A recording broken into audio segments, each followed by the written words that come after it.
Good afternoon, everybody. Today, Aujourd'hui, en prolongement des mesures que nous avons annoncées il y a 2 semaines, les États-Unis imposent de nouvelles sanctions sur les secteurs clés de l'économie russe, l'énergie, l'armement, la finance.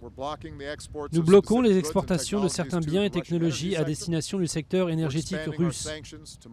Nous élargissons nos sanctions à d'autres banques et groupes de défense et nous suspendons officiellement les crédits qui encouragent les exports ainsi que les financements pour des projets de développement en Russie. Les sanctions majeures que nous annonçons aujourd'hui vont continuer à mettre la pression sur la Russie et sur les personnes et entreprises qui soutiennent les activités illégales russes en Ukraine. En d'autres termes, aujourd'hui la Russie s'isole une nouvelle fois de la communauté internationale, ce qui constitue un retour en arrière après des décennies de réels progrès. Non, ce n'est pas une nouvelle guerre froide, c'est un problème très spécifique lié à l'attitude de la Russie qui refuse de reconnaître que l'Ukraine peut suivre sa propre voie.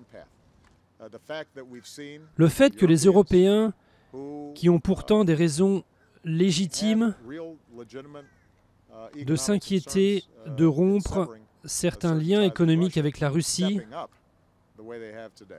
aient agi comme ils l'ont fait aujourd'hui, c'est une indication que la patience de l'Europe vis-à-vis du président Poutine, dont les mots ne sont pas suivis d'actes, s'effrite, mais aussi une conséquence de ce qui s'est passé avec le vol de la Malaysia Airlines.